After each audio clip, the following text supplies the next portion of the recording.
അടുത്ത തെരഞ്ഞെടുപ്പിൽ UDF-ന് അധികാരം കിട്ടുമെന്നുള്ളൊരു പ്രതീക്ഷ, വിശ്വാസമുണ്ടോ? ഇന്നത്തെ ഒരു രാഷ്ട്രീയ സാഹചര്യത്തിൽ ജനങ്ങൾ പൊറുതിമുട്ടിയിരിക്കുകയാണ്.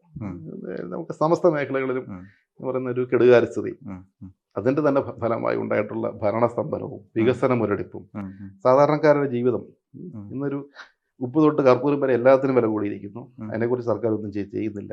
ഇന്ന് കോട്ടയം മെഡിക്കൽ കോളേജിൽ ഒരു ആൻജിയോപ്ലാസ്റ്റി ചെയ്യണമെങ്കിൽ പേഷ്യൻ്റ് അങ്ങോട്ട് പൈസ കൊടുക്കണം. 2 ബ്ലോക്ക് മാറ്റണമെങ്കിൽ 1,40,000 കൊടുക്കണം. സ്റ്റെൻറ്റ് ഉണ്ടെങ്കിൽ പേഷ്യൻ്റ് സ്റ്റെൻറ്റ് മേടിച്ചോണ്ട് പോകണം. അതാണ് നമ്മുടെ സ്ഥിതി. 6-7 മാസം മുടങ്ങിക്കിടക്കുന്ന പെൻഷൻ 1 മാസം സർക്കാർ കൊടുക്കുന്നത് ഭരണ നേട്ടമായി വരെ വിലയിരുത്തപ്പെടുകയാണ്. ആ ഒരു അവസ്ഥയിൽ നിൽക്കുന്ന നമ്മുടെ ഈ സംസ്ഥാനത്ത് ഇനി ജനങ്ങൾ ഇവരെ അധികാരത്തിൽ കയറ്റുമെന്ന് എനിക്ക് തോന്നുന്നില്ല. ഐക്യജനാധിപത്യ മുന്നണി മറിച്ച് ഇന്ന് വ്യക്തമായ കാഴ്ചപ്പാടോടുകൂടി നമ്മുടെ കേരളത്തിലെ ഓരോ വിഷയങ്ങളും അത് ഏറ്റെടുത്ത് ഓരോ വിഷയങ്ങളെ കുറിച്ചുള്ള കോൺക്ലേവുകൾ നടത്തി മുന്നോട്ട് പോയിക്കൊണ്ടിരിക്കുക. ഇപ്പോൾ കഴിഞ്ഞ ദിവസം വിദ്യാഭ്യാസ മേഖലയെക്കുറിച്ചൊരു കോൺക്ലേവ് ഉണ്ടായിരുന്നു, ആരോഗ്യ മേഖലയെക്കുറിച്ചുണ്ടായിരുന്നു. വിദഗ്ധരായ ആളുകളെ കൊണ്ടുവന്ന് വിവിധ കക്ഷികളെ പങ്കെടുപ്പിച്ച്.